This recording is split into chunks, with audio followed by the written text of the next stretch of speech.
to the 4th Annual Gathering of the Four Winds.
Good evening and welcome.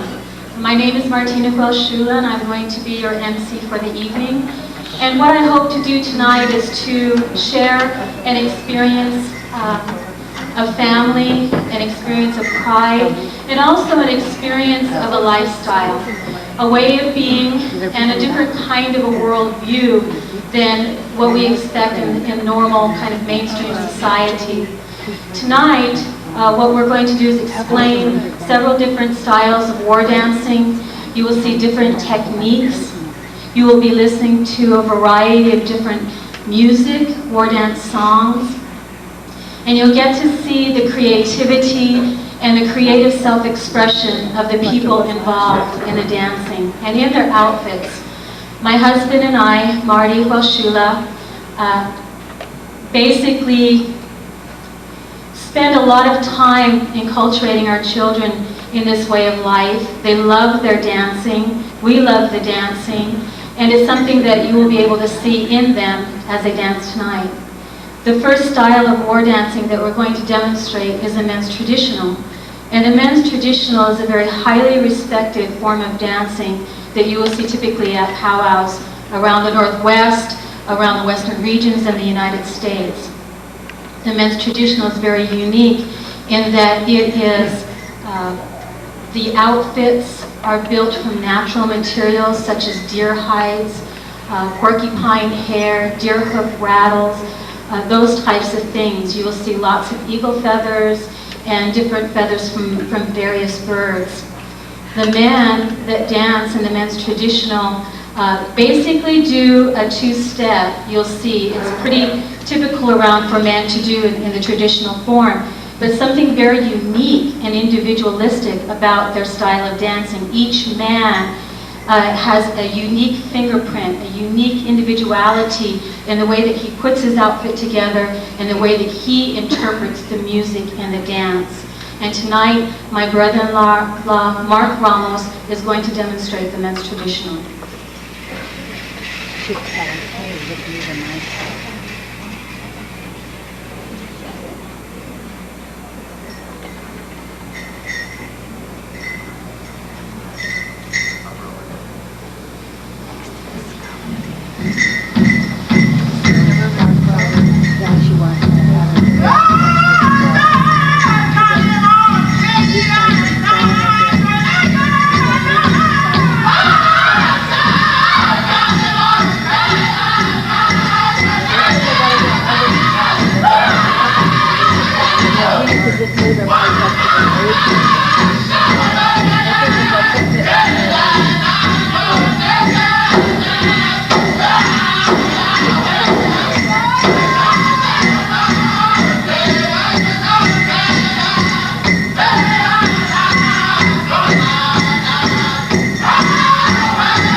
There. It was a trick song. The next style of dancing that I would like to introduce is the women's traditional. And as with the men's traditional, the women's traditional is highly respected. It's a very old style of dancing. It's a very beautiful, a very graceful, and a very regal style of dancing. You will see a lot of buckskin fringe and beadwork, and there's just something very unique about the women's traditional dance. And if any of you have an opportunity to make it to the powwow this weekend or at any time, to be able to watch how the women traditional dancers carry themselves. And if you just watch the swaying of the buckskin on their capes, or the way that their head and they dance and how they carry the bounce in a very graceful way. And I would like to introduce my daughter, Ananayapam Paquislakin Tomio, for the women's traditional.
to do a little bit of a treat here. Typically when we're at a powwow, and usually if you get to watch the men's categories, they'll have the men compete in 3 different styles of dancing. And so they'll do the straight, and they may do a sneak up or a shake up, what they call it, and a crow hop. And I always know that when I go to powwows and I see the men's traditional or the grass dancers, I love crow hops. And so when the MC is talking and he's going, okay, drums, what are you going to give them next? Dancers, what do you want? And we're all yelling, crow hop, crow hop.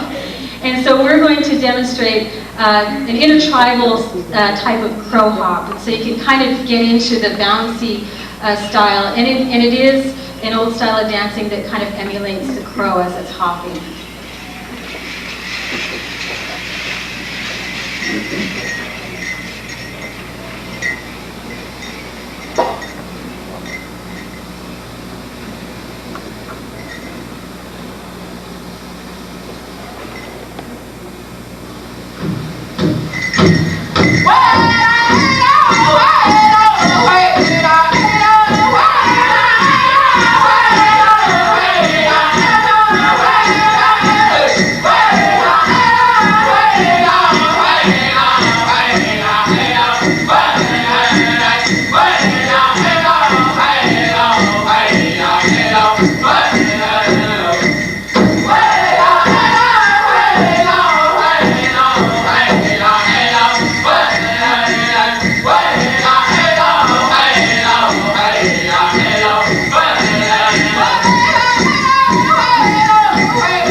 I think I missed something.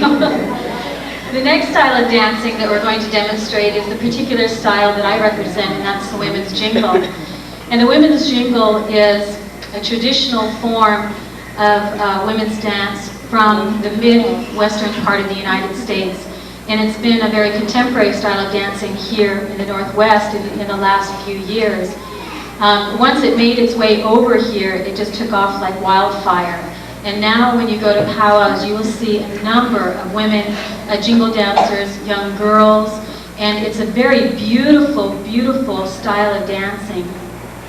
My dress has about 300 jingles, and typically any woman that has a dress or any young child, they're hand-rolled aluminum lids, and so it does take, I have blisters.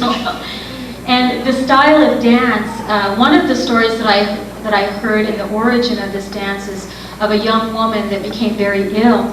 And in her illness, she reached near death. And her tribal leaders and her spiritual leaders and the elders of her tribe came together and prayed for her and tried a number of things to help her in her healing. And as she was going through her recovery and her healing, she had a very vivid dream. And the dream was of this particular style of dance in this particular outfit. And so her tribal elders urged her to honor her healing, to honor the Creator and the spiritual leaders and the elders in her village, and to bring this dress out and dance in celebration of her recovery. And so my daughter Janelle and I are going to demonstrate for you the women's jingle.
lot. It really takes a lot of stamina to get up and dance that whole thing. So we're going to give her a break for a few minutes, and I'm going to make a couple announcements.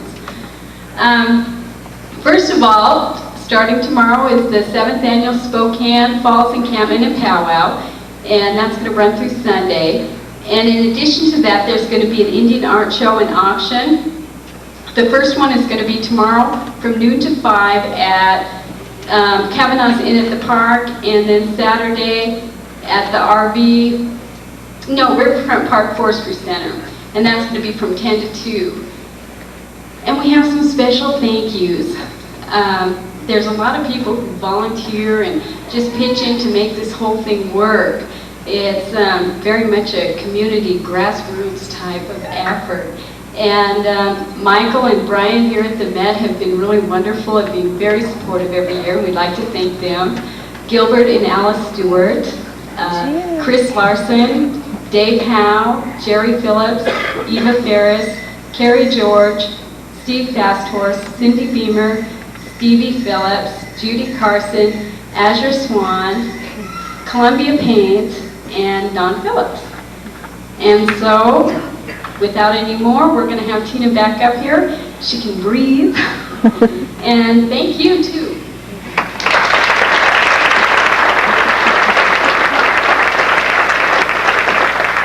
She is merciful. The next style of dancing that we're going to demonstrate is the men's grass dance. And again, this is a traditional form of dancing, but not from this particular area. It comes from the Midwestern part of the United States.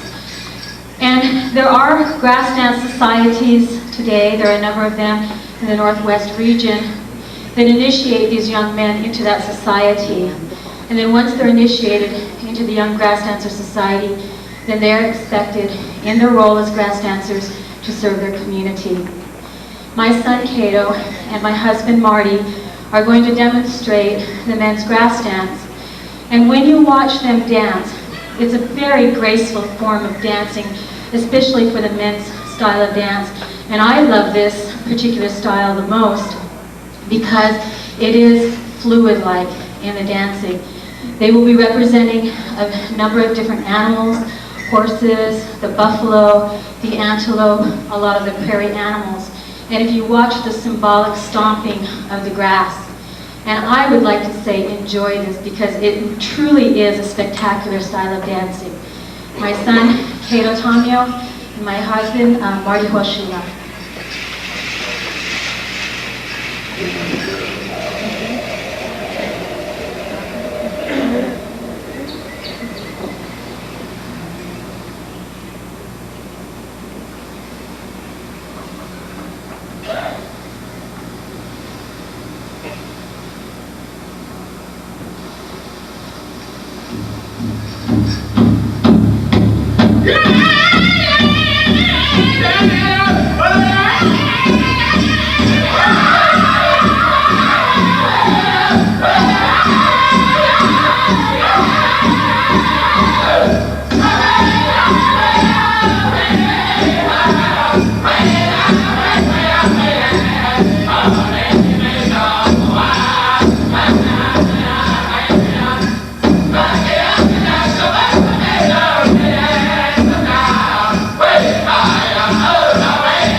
You agree?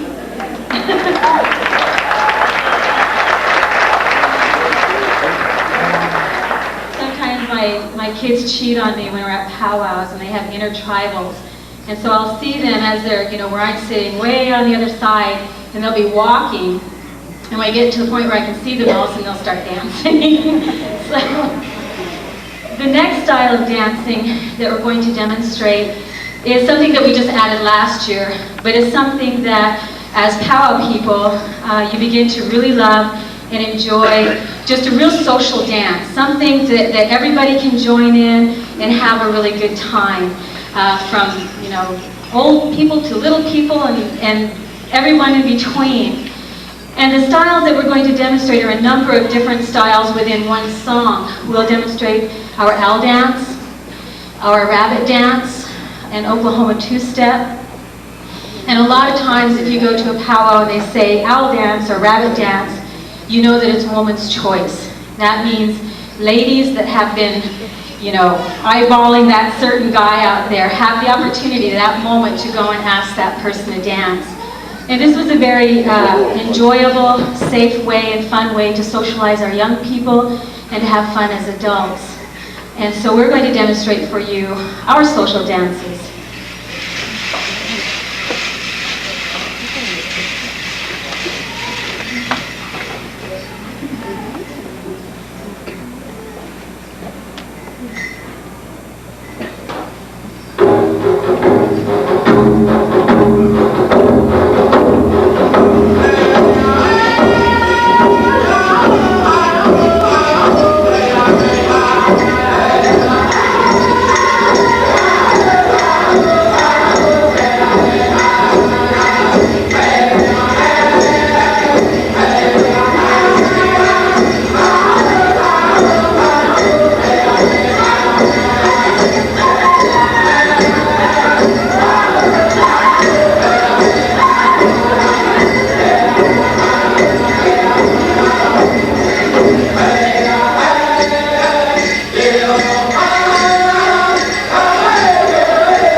I'm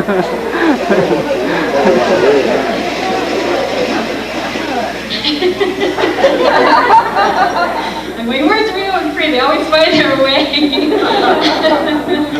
And that's what it's like at a powwow, and that's what's so enjoyable about it. And the little kids can do it as long as, you know, the big people are careful. But it's an opportunity for them to be right in there and laugh and have a good time. So the next style of dance that we're going to demonstrate is the women's fancy dance. And in the early 70s, I remember when the Oklahoma fancy dance started coming into this area for the young men. And as a young woman at that time, we were all kind of watching the boys and really kind of envying the opportunity to dance with that kind of vitality and that kind of energy. And so the women's fancy shawl dance is actually a very contemporary style of dance for young women. It's just extremely beautiful. You have all of the sequins and the beads and the beautiful plumes and the shawls with the bright colored yarn and fringe. I mean, it's just an extraordinary event to watch at any powwow is the women's fancy. And a lot of the young girls really favor that style. My daughters, Danielle and Cree, and my niece Alyssa are going to demonstrate their beauty and their energy and vitality in the young women's fancy shawl dance.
Mention, you know, that my husband Marty and I, actually Northern Plateau dance troupe is my husband and I and our children.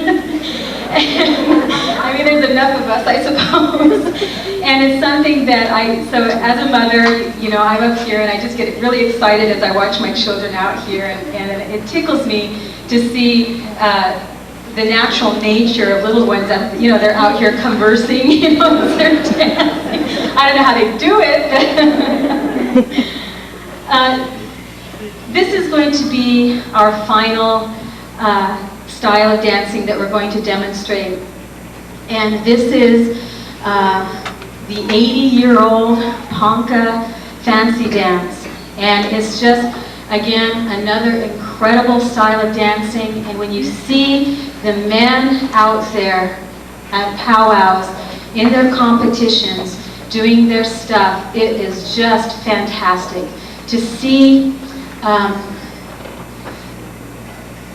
I want to say the expertness of the style of dancing, because it's a very fast-paced song, but yet they have to execute it in a very graceful and a very skillful way.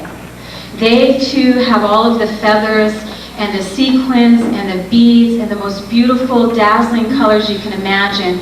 And so when they're out there doing their spins and their jumps and their flips and all of the wonderful things that they do, you're just in awe. You become mesmerized by the experience. And so it's always something just very exciting to watch at any powwow. My son Rio is 7 years old, and he's been he just said 8 years old. When you have 6 kids, you lose track. 8 years old, and he's been fancy dancing for over a year now, and he is just really something. I think you're going to enjoy this. And so I'm going to stop talking, and I'm going to let my son Rio come out and demonstrate the men's fancy dance.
I would like to just explain a little bit about what you just saw. With the Oklahoma fancy dances, there's a northern style and there's a southern style. And typically we've grown up in this area with the northern style and just recently have been introduced to the southern style. And so if you've grown up on the northern style, there's a very distinct beat that you just build, the rhythm just builds into your body as growing up. He just did a southern style, which the beat is very different, totally different. And so it really does take some concentration on his part. The dance, or the song itself, is from a Canadian Sioux drum called Stony Park. All the brothers and sisters were back there just really screaming and everything. It's a Canadian Sioux band, Stony Park, and what they're saying basically in Lakota, and I hope that I don't slaughter the language, my father translated for me. Wachipiwo PK means here he comes, a very good expert dancer, and he knows his moves. Fancy dancer Echano means, and so he has come to fancy dance. And so that's Rio. And we are now going to end our program with the final exit. And thank you.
With that many people having a good time, you can't always escape casualties.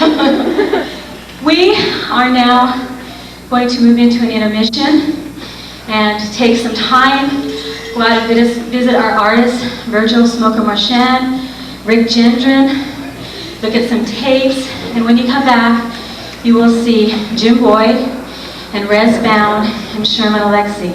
So have a good time, and thank you so much.